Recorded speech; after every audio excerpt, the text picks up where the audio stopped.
select here, and we're going to figure out exactly what's going to come down. So bans already in here. KMT banning out Ari, Evelyn, first of all, and AT Gaming banning out Lee Sin and Vayne. Okay, so yeah, we do actually have Nick 76 or 760. He actually plays a lot of Lee Sin, so I definitely want to take that away from him. But overall, I mean, it's just pretty standard bans that you would see from any other game. You don't really want to play against an Ari. And speaking of standard bans, Twisted Fate. I mean, now Shen's going to come in probably. Probably, yeah. On the red side, unless they decide to leave it open, wondering if KMT will actually want to go for that first pick and then maybe pick it up in their first round. So we'll see that one. It'll actually be a Z ban here, which I think against a player like Overpower in particular, like he is that kind of player that loves to play and has in the past played brilliant assassins. I think Zed's a good ban here, but that does leave the Shen open for the taking for KMT. And they're actually kind of taking their time here. So, I mean, I guess they were assuming that Shen would be banned out, so they're kind of like, do we want to pick him up? Do we want to go into this? Because it seems all too easy to pick him up. And we've seen Shen so many times that how much of a nuisance he can be in that top lane, that split pushing. Not to mention, if you go that Spirit Visage, that Sunfire Cape build, his cooldown is just crazy low, so you can ult in multiple times, but we're not going to see him, at least for now. And that's what I thought, you know, leave the Shen open, maybe he gets through, and that's exactly what happened here. Zach going to be picked up for KMT. Expecting that to be a top lane Zach, to be honest. But we'll have to see about that. Of course, 760 might end up switching that one out a little bit later on, but the Shen was locked in for AT. No messing around from their side of things. They know exactly what they want after that last round of picks. So what are they going to put in there with it? Jarvan. So much open. There we go. Yeah, I was going to say Jarvan, which is, I think, featured in pretty much every single game so far today, and for good reason. We talked about it earlier, you know, just his kit in general is overall very dynamically fantastic. I like that description, because it's true. I mean, his whole kit is so perfect. I mean, you get attack speed from his standard, there we go. His flag. His flag. Took me a second to get there. I mean, they had armor on it originally, but that got removed. But still, extra attack speed for your AD carry, extra attack speed for taking objectives, and not to mention just the whole early game presence you have. You don't need your ultimate to apply a lot of pressure. You have your EQ combo, and you can really shut people down. But one thing I'm worried about is, which I think Wicked was very vocal about this, if I'm not mistaken, or was some other top laner that said, Zach for Shen, it's a very, very easy lane for Zach. So I'm kind of thinking maybe we might see some lane swaps coming in. Well, we'll find that one out a little bit later on. What are KMT going to complement this Zach with? Obviously, all the AD carries outside of Vayne actually open up for this one. So, Caitlyn, Ezreal, Varus. One of those three for either team, I guess. That's pretty standard stuff these days, but we'll have to see if they go for anything funky. But I imagine that this Caitlyn may be finished and locked in here for KMT. You know, I almost don't want to put it past Overpower that if he does lock that in, that could be mid lane Caitlyn. I don't want to put it past him, but to me, it's not like a champion that's in style. Like, he likes these champions that get in your face, that really make big plays, and Caitlyn obviously wouldn't be one of those, but we're actually going to see Rumble locked in here. So it's going to be a jungle Zach. This Rumble is something that Zazas has played a lot in the past. Intel Extreme Masters Brazil, brilliant Rumble player. He played a lot of it over there as well. So that's going to be coming in. And obviously that Caitlyn was locked in there as well for KMT. On the other side, obviously an AD carry and support might be what they think of next, which Sona available, the Zyra that they were hovering over is there as well. But one other champion that's gone through the bans and not been picked so far is the Thresh.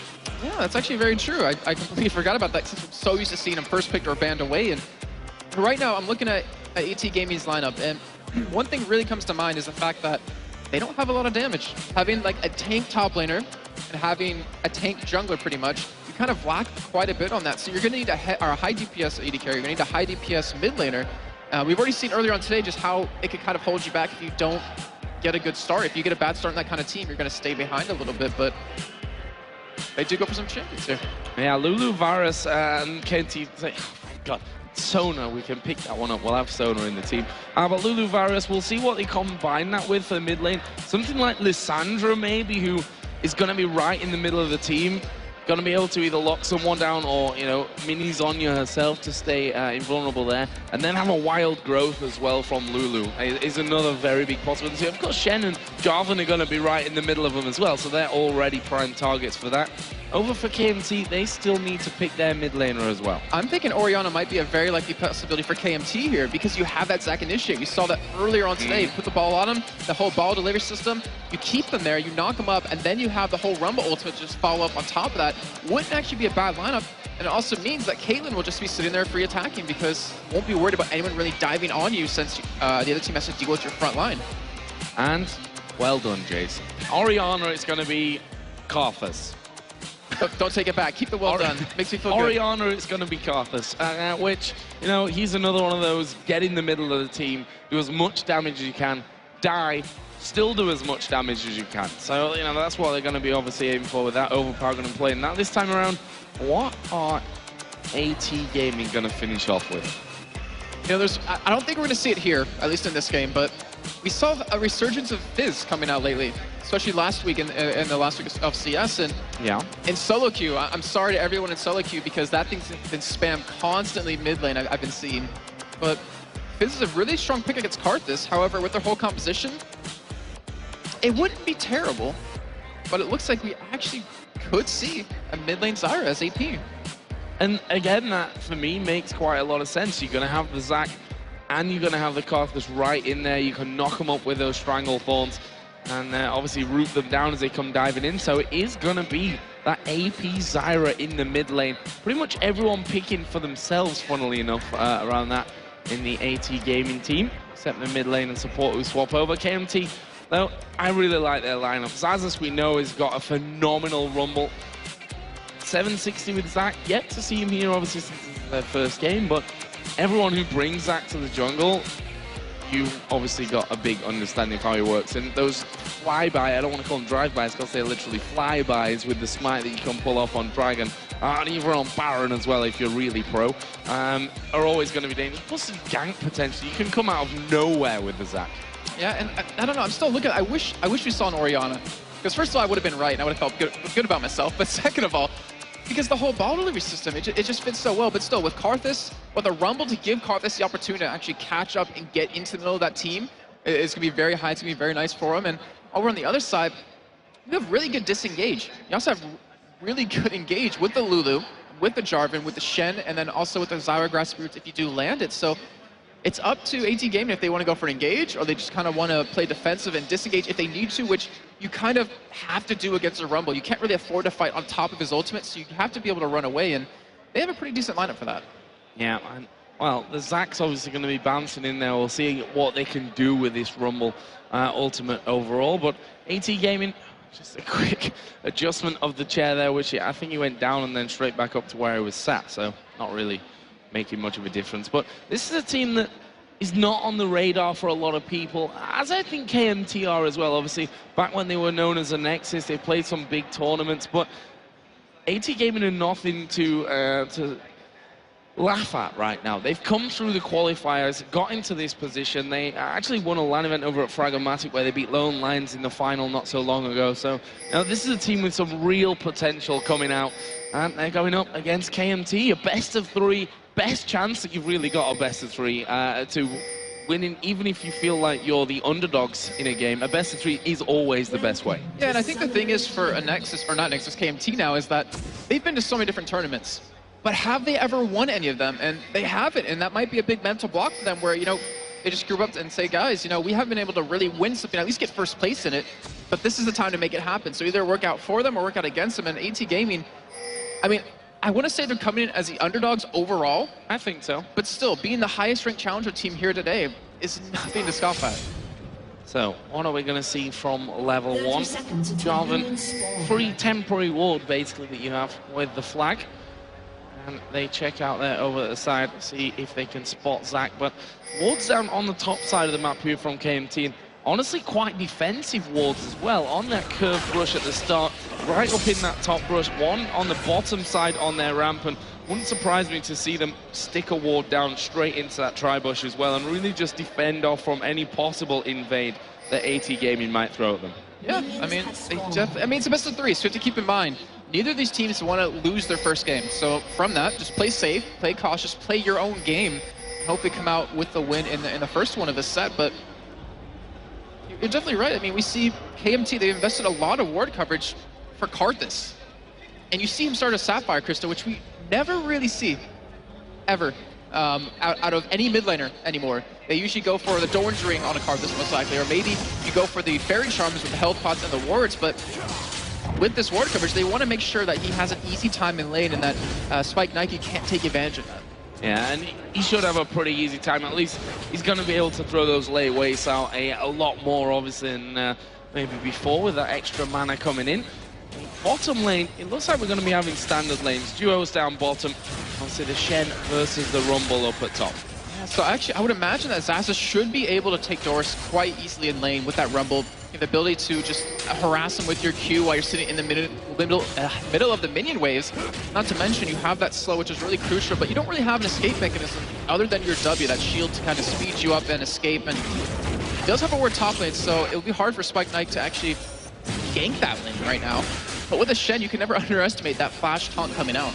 Yeah, flash taunt always going to be a real possibility. And actually, Shen has hit level 2 in that top lane before Rumble did, only very slightly, and obviously without the jungler there, not going to be able to capitalize on that just yet, but we do see Spike Knight headed up into that top lane, double buffs running for him.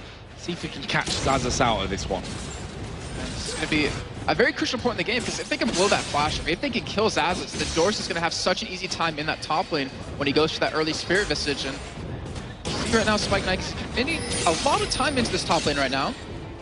But the wave's pushing up against Zazas, so if anything, they're going to go for a dive on the turret, but here we go. We actually might see him go in here, and you do see the taunt come in. Yeah, there we go. Oh, flash away from Zazas. To be honest, Spike Knight a little bit slow to react to that one. I think he wanted to wait until that taunt had timed out before he got the knock up to chain it as well, but I think both together would have done better for them. I think he was also waiting to see if 760 was there in that top lane to kind of counter gank that, and he wanted to be able to turn that around, but still, yeah, you're definitely right. I mean, if he got it a little bit earlier, might have been able to hit that knockup, might have been able to get some good damage onto him, because he has that red buff, he has that slow. And right now, 760 is going to be staying on his own pink ward here, trying to go for a gank on this bottom lane. Well, let's see if he can actually get in there. The elastic slingshot already got 2 ranks in it here as well, so it's going to be dangerous for them. It's all about then whether the supports can actually get around and do much with it from this position. Super is just hanging back, and here we go. Charge up. Are they going to get over? They go on towards Sliver, who will instantly flash away from that one. Glitterlands comes out from Lulu, and they're able to stop that gank right in its tracks. But flash burnt there from Sliver, and that means that Zach can come back, especially with that pink ward in the tri-bush. Yeah. They've got complete vision control there. I'm actually really surprised he went for that flash. I mean, you had Barrier, you had the Glitterlands, which is practically a stun or a snare. I mean, it's 80% slow, and you usually should have been able to escape that, but still, like you said, big summoner committed to there, and we could definitely see 760 come back down into this bottom lane to maybe pick up a kill. But right now, look at that CS lead that Celavar has bottom. Yeah, I'm also a little bit surprised. I mean, Celavar is ahead by a decent amount here, but I'm quite surprised that he's not done more harassment, because the fact is here, he does have that Sona support with him. He can heal that damage back that he takes when he harasses. But that's not something that Slither has to his luxury. Yeah, he's got a Doran's Blade, he's going to get a bit back, but can't really compare that whatsoever. Right now, Spike Knight is waiting for Zazas, who doesn't have a flash actually coming out there with the Flame Spitter. And Spike Knight here just wondering, what's the best time to come into this one? Do I wait or do I go now? Without a flash, there we go. That's probably the position he wants, as we are going to see the sliding. Doesn't get the knock up. Can they land the taunt onto him? Deciding there, Doris, not to go for it. 760's here on the side, though. He came out through lane. He was actually kind of expecting that gank to come in and wanted to be able to turn it around. And Spike Knight, if you waited a little bit longer, that could have been the death of them. And honestly, that could have been that first blood that we're still waiting for about 6 minutes in. And committed a lot of time towards his top lane. He already got the flash shot. He wanted to go for that gank again, but unfortunately it didn't really work out for him. And 760, he's going to be able to sneak in here. But right now, Doris has to know something's up. Like, why would Zazas push this far out without a ward, without a flash? Exactly. And it's pretty obvious in my eyes here for Doris. And should be able to, even if things really go bad for him, Shadow Dash himself away. Does, of course, have a flash available, which is not something that Zazas has right now. And we see that 760 realizes that that is going to be the case, decides to back completely off. AT Gaming doing a really good job here of actually holding that lane pretty much underneath their own tower right now, so that they've got that guaranteed CS, that they're not scared of the Zac coming around. But we are starting to hit those level 6 points. You know, Overpower, he's 6. He has the ultimate available. He can interact with every single lane. Sliver and Millie Fiori will be 6 very soon, so we could see that Chain of Corruption engage, or Super Ace, who's level 4 right now. He's actually a little bit behind. He's going to be getting close to that crescendo, which, honestly, we've seen so many times how effective it can be if you landed on 3 or 4 or even 5 people. Yeah, and the fact that overpower, you know, you don't have to do quite as much damage when you've got a Karthus on your team. That's just the luxury that you have with having him in that mid lane. One thing that I think is going to find hard here is to really push through the plants of Zyra. Is possibly going to have a hard time with that, but Leiwei's got a decent range to it as well here, so probably should be able to work through that. If you look at the CS, he's actually leading it right now as well, so doing a great job. Yeah, he's been farming up his own race with that tier, with the almost a catalyst right now. He's able to do that, and yeah, I mean, I like how you brought up the plants, because that is a huge portion of Zyra's damage. And if you think about it, Lei Waste, you can do it 3 times on a plant. Like, they're not affected, or you can only hit it for 1 damage each time, basically, just like wards. And it means he's have to commit a lot of mana to really get that kill on the plant, unless he wants to auto-attack it down. And Akadremi does have that sort of advantage, and I wouldn't be surprised right now if he sits in this middle lane until the end of this blue buff duration, just farming up as much as possible. Yeah, why not? I mean, you can always get involved with your Requiem as well if that gets called in. But up until now, not really had that many close-cut events, to be honest. No one's really gone super dangerously low, really anywhere across the board. I think Spike Knight was about the lowest that we've seen in the jungle there, going about his path. But a pretty passive game here right from the very start, and rightly so. First game of a best-of-3, you win this one, then you've got 2 more games to seal a victory. It's a big thing, both obviously statistically in a best-of-3, but also mentally. Yeah, especially since AT Gaming, like from what I remember, they haven't really been in front of big crowds or played on big stages against teams, and that might be one thing that kind of hurts them as we get into the game later on. But you're definitely right. Mentally, you need to be in the right frame of mind if you want to be able to win the best-of-3 here. And right now we see 760 visiting this bottom lane again. No wards in there, but we have both junglers down towards bottom lane. It looks like he's going to go in. Oh, this could end up being a first blood as Super A is going to take damage. Here comes the Requiem, but Super A's is going super low, and he's having to try and walk away from this one. There is a Dragon Strike to finish off first blood coming down from Spike Knight. The rest of the team able to escape from that one, but you see, even with the Requiem, AT Gaming able to get out of that with pretty much, well, I mean, it's Sliver that went the lowest, and he's at half HP. Really well done. If KMT waited about 10 seconds longer, Sona would have been 6, and they would have been able to turn that around completely. They went in when he wasn't, and obviously, as we saw, Lulu was able to use her ultimate there, but I seriously think, like 10, 15 seconds longer, they would have had the crescendo up. They would have easily had probably a triple kill in the end, because they had the flash down, or the flash eventually down for Spike Nike, and that might be nerves, I don't know. Maybe a little bit of miscommunication, maybe a little bit of nerves. Yeah, certainly didn't realize that Jarvan was there, which was also a massive part of that one. And this top lane, though, since we saw those ganks earlier on, it's been pretty much Rumble pushing the lane up against Shen's turret, which Doris obviously doesn't have a problem with. He's up to 75 CS, got that cowl in there now as well, so he's pretty solid against this Rumble. Shouldn't be having too many problems with it. And the thing is, if he gets hit by 1 tick of the Q of Rumble, the Spectre Cow's going to heal him for more damage than he took. So in the end, he pretty much has like potential infinite health as long as he plays his cards right, but obviously Xaxis isn't going to just let 1 tick go through. He wants to be able to hit him as much as possible, and that cow, I love the addition of that item in 3.10. It's just so strong. Like, it allows the building of such early maps as this, which we're expecting him to go for that Spirit Visage as his first major buy. So a bit more of a quiet period. If we look at gold, it's only 100 difference here. We are going to see Equalizer put down there, and that's a signal that Xaxis finally wants to really go home here. Just clearing out that wave, using Equalizer, and he will completely back away from this one. Right now, Millefiori just trying to put down as much damage as he can on towards Celeber and Super A's and try and force them away, but honestly, not really much to say about that one. AT Gaming, though, have got that vision control down in this bottom lane, so that opens a lane gank once again here for Spike Knight. Yeah, I wouldn't be surprised if he does visit it, because he is level 7. He does have that ultimate up yet again. Enchanted Corruption's available, as well as Lulu's ultimate. Right now, this is like one of the first times that AT Gaming's been able to push out past this halfway point in this bottom lane. Let's see if they can continue that. Karthus has almost got his Rod of Ages now finished off, which going to make him less susceptible to any pressure in that mid lane. But so get things ticking and get that up to its full speed. Tear of the Goddess obviously was finished earlier for him as well, so he's getting that stacked up. Over on the other side, Sorcerer Shoes plus a blasting one, Doran's Ring. What Zyra's gone already hurts with those plants. Oh yeah, I mean, I'm curious to see if he's going to go that Burning Bush build that some riders made pretty popular over in North America, but you kind of forget about her plants. Like, you really do in these team fights, and when you use the ultimate when the plants are already down, you power them up even more, and with the Zyra as AP middle, you can almost expect a very early Baron coming out of AT, just because you can put those 4 plants down, you can get 6 down eventually, and they can tank the Baron and do a lot of damage to it. Well, let's talk about Dragon, I think, before Baron. But right now, Spike Knight actually headed up in towards his top lane. What's Zazas going to do? A very early flash there, but actually got out of range of the knock-up, and he's really well done for him there to actually avoid any possibility of himself going down. That was really weird. So Zazas, he flashed away, dodged a Shadow Dash, which is understandable, but you saw Spike Nike not actually Cataclysm him.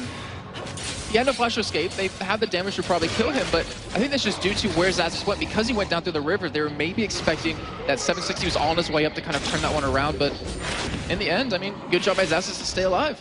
And the good thing is, from 760's point of view, he doesn't really have to be that close to actually jump and get himself involved in that, thanks to that range on his elastic slingshot. So we see blue buff here being done by Zyra, letting the plants do all the work.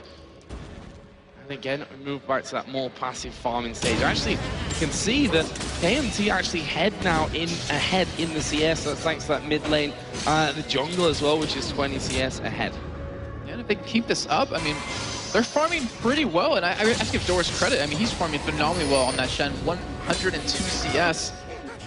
And with that early lead, I mean, a Karthus who doesn't get interrupted, which he hasn't even been ganked middle yet, but if he doesn't get interrupted, keeps farming up really well, gets those items that he needs, his damage is just ridiculous as the game goes on. But right now, Spike Nike's heading up towards his top lane. He was spotted by a ward, and it looks like Zazas will be able to back away in time. Yeah, ward already coming in. He's used his equalizer, which tells me that he's going to be going home anyway.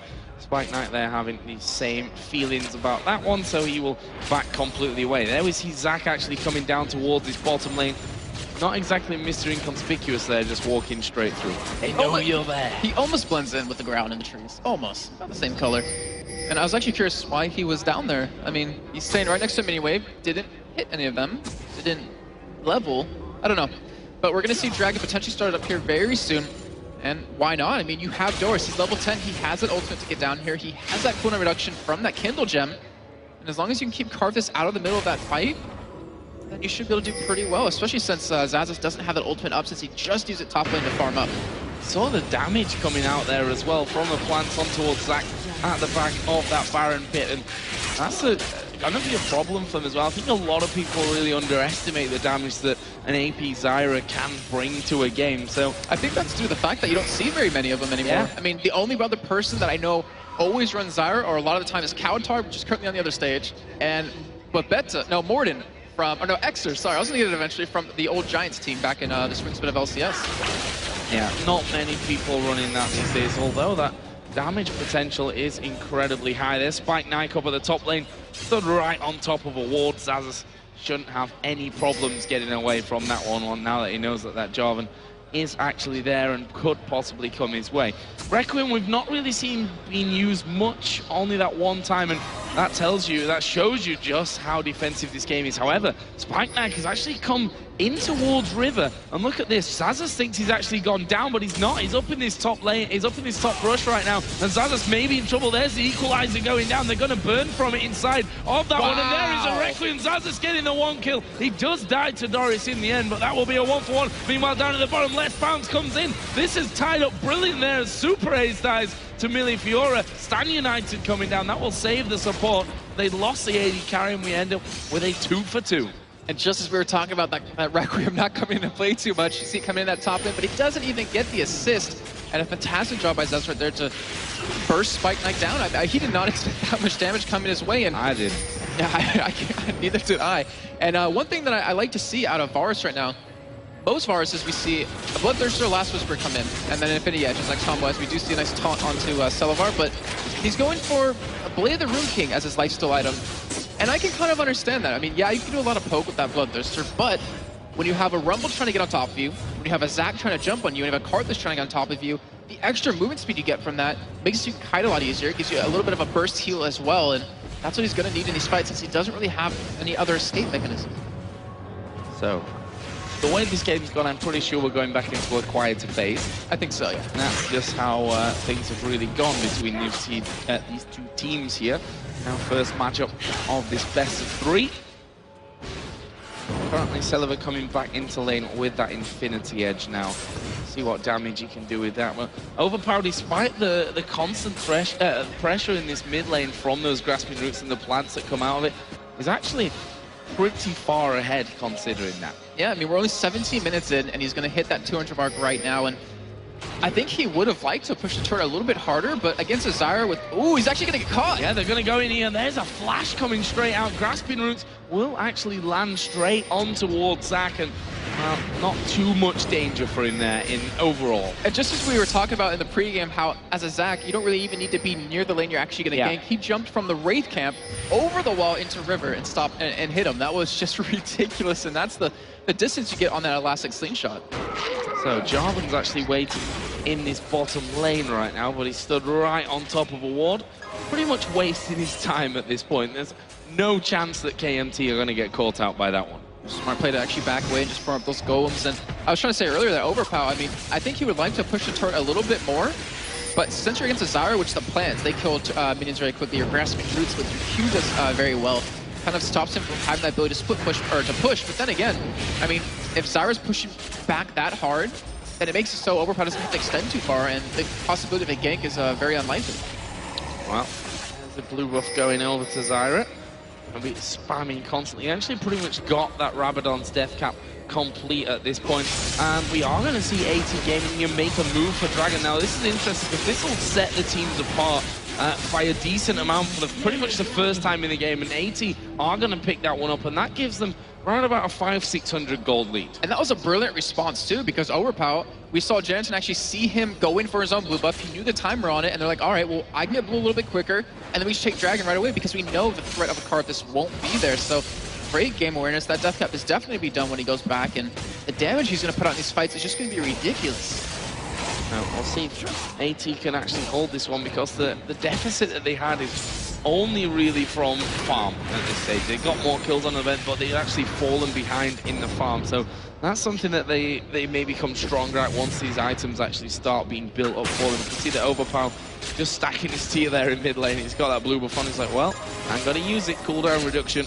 Get that all running up, getting that stacked up. But this first tower might bring us right back even, or even swing the gold over towards KMT if they make a move for it now. Fight Knight, he is heading down from spawn. He's going to be coming out to that bot lane to defend it here, and should be able to hold on to it. And Overpower, I mean, I think all of KMT realizes that he needs that Xerath's Embrace done as soon as possible, because the damage that's going to be put out against him, he's going to need that extra shield coming in to save him.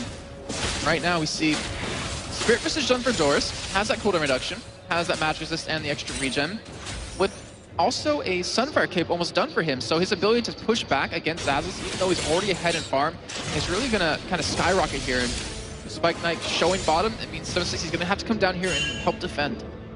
Yeah, and a fallback ping being brought in for this one. That turret is so low there that they could have that one away. Zyra has, by the way, just finished off that Rabadon's death cap. Got a second blasting wand in there as well now. Really interested to see, number one, when we get to a team fight stage, and number two, how this really goes down, because this Zyra is going to be very crucial to it. Yeah, I mean, the ultimate coming out of it, if you can hit it perfectly, at least in the right position with the zoning potential you can pull off, you can pretty much have Karthus and Zac separated from the rest of their team. So Silver won't be able to run in, won't be able to do any damage. And you can take a look. Actually, we do see the ultimate come out of Varus. Yeah, Chain of Corruption comes down there. Silver trying to get away. Actually will net away. There is the barrier coming down, but by the time that's gone, Spike Knight able to burst through it. And that will be another kill coming in here for AT Gaming. Cyber with that flash, Chain of Corruption coming out, nailing it perfectly here. Now we see Overpower might go down. Wow, that was a lot of damage coming straight out there. Stranglethorns actually got away from there by Overpower in the end. Use this flash to make sure you avoided them, because that was pretty much certain death. Now, AT going to try and push the damage back on towards this bottom turret as 760 dives in there, gets polymorphed up, and they're not going to be able to stop this happening. We will see Requiem coming down, but that's not even going to be enough to force them off that turret. Never mind think about getting a kill. Yeah, I think that was very defensive ultimate out of him. It was very late if it was.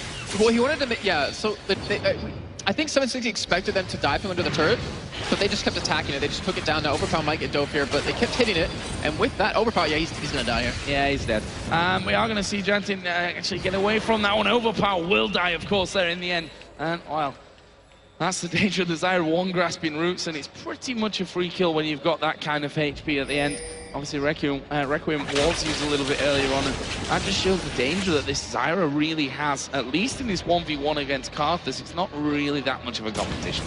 Yeah, considering that they were getting out-farmed in quite a few of the lanes, AT Gaming's been doing a great job of roaming around, picking up kills, and that's something that right now KMT hasn't really been able to do. Even with the Zac, 760 hasn't really been that effective in these ganks. He hasn't had that opportunity to really make them happen. Usually, it's just him reacting to where Spike Knight's going. So, Fiori, no need to put a pink ward down by Dragon. That, of course, was taken just a little while ago, but with that Ruby Sightstone in there, he's like, bam, bam, bam, bam. We got vision on this bottom side of the map. No problem on that front. And see that although Slither is a little bit behind from this one, he should be able to bring that CS lead right back into his favor. Yeah, and that Blade of the Rune King is done for him, so Slither's going to have the ability to kite really well in these teamfights. However, Celavar has the Infinity Edge done. You know, about 20 minutes in, that's actually a fantastic time for him. Since 16 minutes. Yeah, that's amazing. That's exactly what they need out of him, and he has the Zeal coming in with that, so he's going to be going for that Blade of the Rune King, or not Blade of the Rune King, the Phantom Dancer next, which is going to really help out. However, Doris is so tanky. 194 farm. Sunfray Cape almost done. He's sitting on 1,400 gold to back with, so he will have that done when he goes back. And if he builds like a Randuin's Omen next, he's just going to sit on top of Celavar, and he won't be able to take him down. And that's going to be a huge amount of damage that KMT is going to miss out on. However, you know, they do have a Rumble. They are running a 3 DPS composition, where on the other hand, ATs are only running 2. But they may have the tankiness to get through a lot of that, and that's could be a big factor coming into this next team fighting phase. There's a couple of turrets now down for AT and one over for KMT, which probably means that we're going to see a little bit more movement around. We can see the minimap, a lot of wards down, pretty much a full line of wards from AT Gaming, even investing those pink wards to make sure that they keep control of that. And we are going to see the first oracles of the game coming out here as well for Fiori, as he heads down and starts to clear things out. Yeah, Joe, this is like the type of game, starts off slow, and then it gets really explosive very quickly. Like, all the fights we've had so far have been just out of nowhere, all of a sudden happening with a couple of kills coming in, and I think it's going to continue to be like that. Dragon will be up in about 10 seconds here, and I think AT Gaming, they're all set to go for it. I mean, you have Zazas coming down. They want to be able to contest it here, but Doris is just farming top lane, and he's level 15. If he hits that 16 before the ultimate, he's going to have a really short cooldown, and he has the ability to split push while at the same time applying pressure at this Dragon. Now, there we see actually Cataclysm use here in that mid lane. Zaza's going to get himself polymorphed up there. Grasping Roots miss. There comes the equalizer, but Zac jumping in towards the backline. He's going to bounce straight through things, and now they could be in trouble here, AT. This is a lot of damage coming down. Requiem's going to do the work as well, and in the end, doesn't actually pick him up a kill there. He got interrupted. I was going to say, what happened to that one? It won't actually matter in the grand scheme of things, though, because KMT come through. That's without the Requiem damage, picking up an ace for nothing. And as you said, getting explosive so very quickly. They're going to turn for Baron 25 minutes in after being behind for quite a while. That was such a good attempt by Doris to stop that Requiem from coming down, but just like you said, didn't matter in the end. They were able to pick up all those kills, and now picking up a 25-minute Baron. They were down, you know, one Dragon. They were down 2 turrets, and they just skyrocketed through gold. Their items are going to be coming in very soon, because they're all sitting on over 1,000 gold at this point, and they should be able to have a free middle turret off of this. Yeah, they are going to take this turret. They're probably going to have Dragon away as well. So an ace, a Baron, a Dragon, and the turret from this one as well. It doesn't really get much better 25 minutes into a game than picking up those 3 objectives, to be honest. And obviously the ace on top of that, that Dragon will go down. That's going to be a ton of gold to go with. Every single person outside of the support got over 1,500 gold to go back with and spend, which means Death Gap going to be in there for Karthus. Well, just a whole host of stuff is going to come out. We see Locket of the Iron Solari being picked up, Leandra's Torment for Rumble. Bad times now for AT, just like that.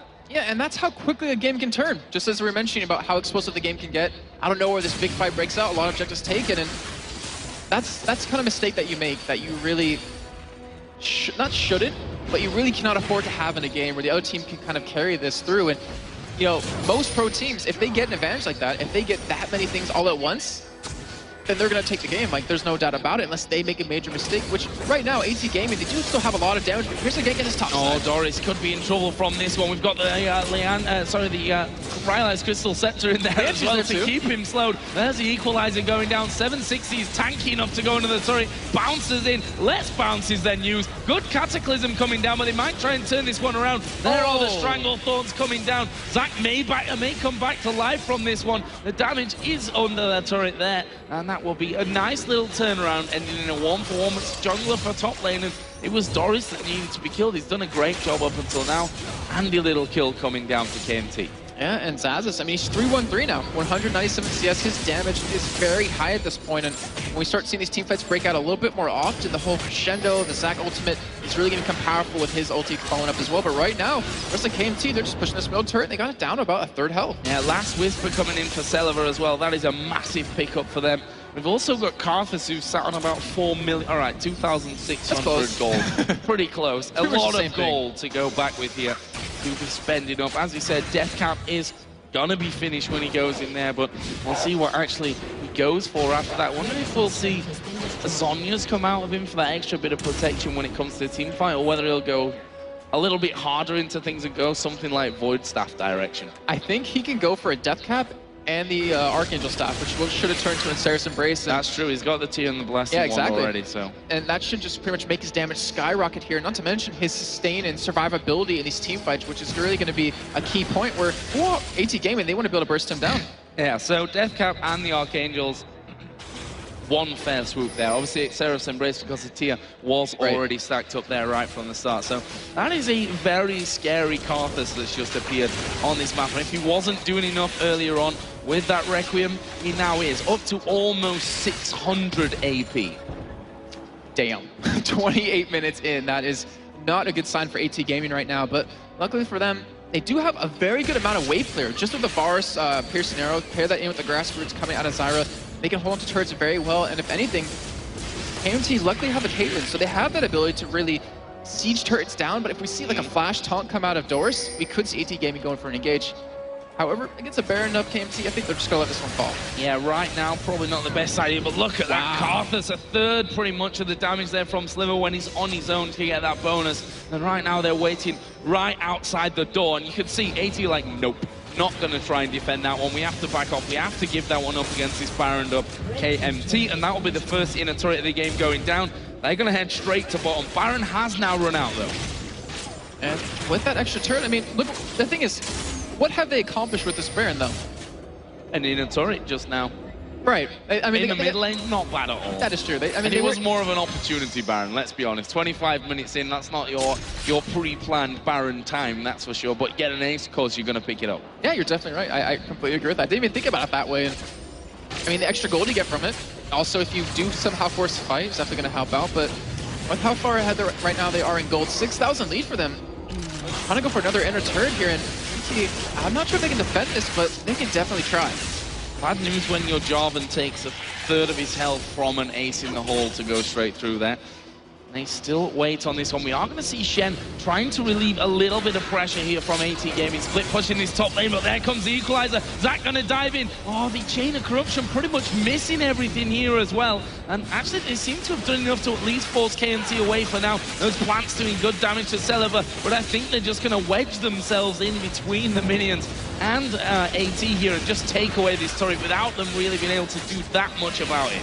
And with Doris showing top lane, I think it was more about KMT's like, all right, we see Shen, let's just go for it, because we know he won't be able to flash initiate on top of us, and with him actually being there, they're being a lot more hesitant to take this turret down, but with another minion wave coming in, should be another inner turret for themselves, taking it 5-2.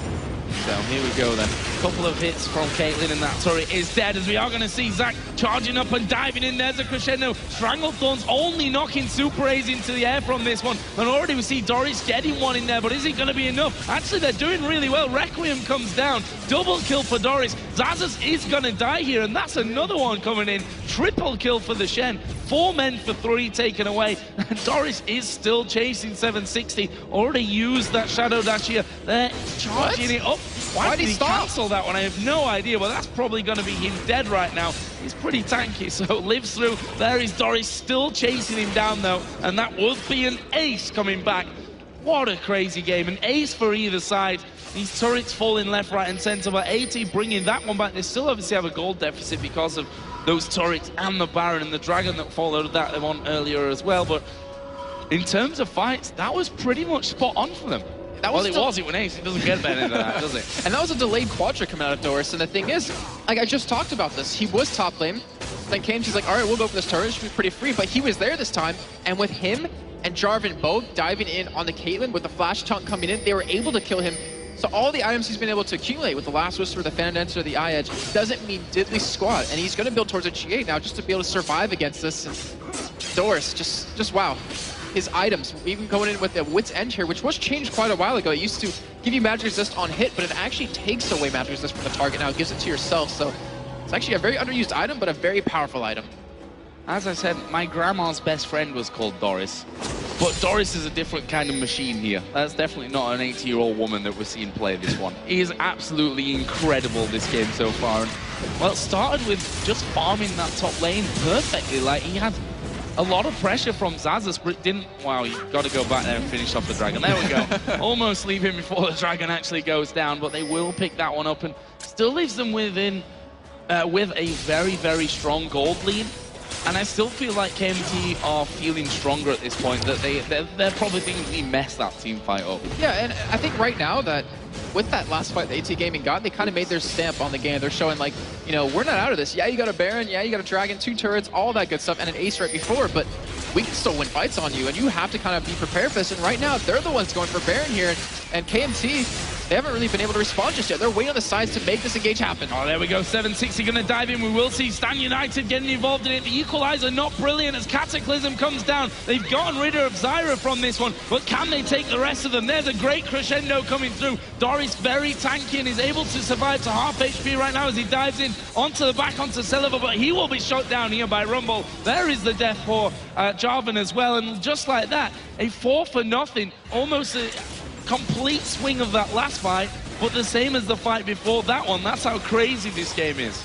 Yeah, I don't know. Again, I think that was due to Doris being bottom lane. He was spotted and the rest of KMT decided to go in. They have the damage to just burst someone down, which they're able to get Sliver. Actually, they didn't get Sliver. They engaged upon Sliver, but he was the one to actually escape right there. And Janitin, he doesn't have an escape mechanism. He doesn't have a Zhonya's yet. So he doesn't have that ability just to take some damage. Zhonya's out of it while his ultimate knocks people up and has the ability to escape. So again, an absolute ton of gold KMT have gone on with, which means a Guardian Angel for Caitlyn, which means a Void Staff for Karthus. Again, 2 more terrifying items to add into that one. Even if you can get Celiva out, he's going to be coming back to life to haunt you from that. But we'll see if KMT can do better this time around with that Baron, because, as you said, first time, okay, they got an inner turret, and it was more of an opportunity Baron. Yeah, I think you're right this on that one has to count a lot more, in my opinion.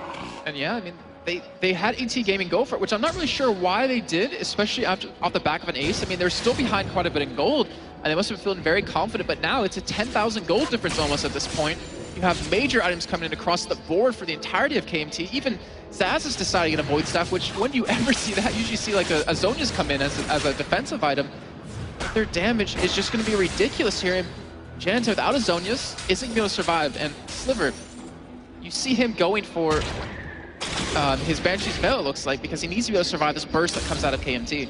Yeah, that'll be, or could be a big thing. You never quite know how big a role the Banshee's going to play, you know. It could be just one tick of a spell which really doesn't do that much. Or it could be like a Requiem. Or it could be a Requiem that it blocks, and that's the real big thing about the Banshee's Veil. And especially now, since quite a while, actually, that cooldown is shorter, than you're going to have it up more often to be blocking stuff. But with that Baron ticking away, let's see how much KMT can do with this one. As you said, it's close to a 10,000 gold lead. Like, that is a massive number at this stage of things. So let's see about that. And we see a Void Staff as well for Rumble. So in terms of magic damage, they are so on the mark at this point. And not too bad either when you look at Caitlyn. Oh yeah, I mean, and right now it's really unfortunate for Sliver, because with that, the Spectral's Cow, I mean, he doesn't have any attack speed, doesn't have a Last Whisper, and he kind of doesn't really need the Last Whisper against his team because there's not a lot of armor built up, but you're always going to need that, especially for your poke that you want to do against this team. And right now, without the attack speed, he he doesn't have a lot of sustained damage. He has to kill something to kind of get that extra bump in there. And then right now, there's no random wins. There's no attack speed slow for KMT. And honestly, I don't even think they're too worried about Silver. They just want to kill Janatan right off the bat. Yeah, that's what they're aiming for. If they can keep that Stranglethorns out of the fight, that's actually a massive deal here. And they see once again Shen is not there, which means yes, he can come in with Stand United, but he's not going to flash engage. We are going to see the Jarvan diving straight on top. But Oof, you're locked up. You locked the Karthus up, and now he's flashed away and he's right on top of your team. Janatan is going to go down. There is a Requiem coming in as well. It's going to do a good amount of damage. We'll give him a double kill in the end. Where's the rest of KMT? They need to get involved with this one. Spike Knight tries to get off. They manage to lock down Sliver with the crescendo. His chain of corruption will spread, but this could well be the game here for KMT. It will be the game. In fact, they've got about a minute spawn time to come down, and what a performance. A very, very close laning phase. Aces for either team, and well, that opportunistic Baron that KMT picked up first of all, then losing an ace, and then winning the ace himself, picking up Baron number 2. This time they've really done it justice. They're going to win game number 1. And you really have to appreciate the calls they're making to just go in. I mean, they saw where Doris was. They saw where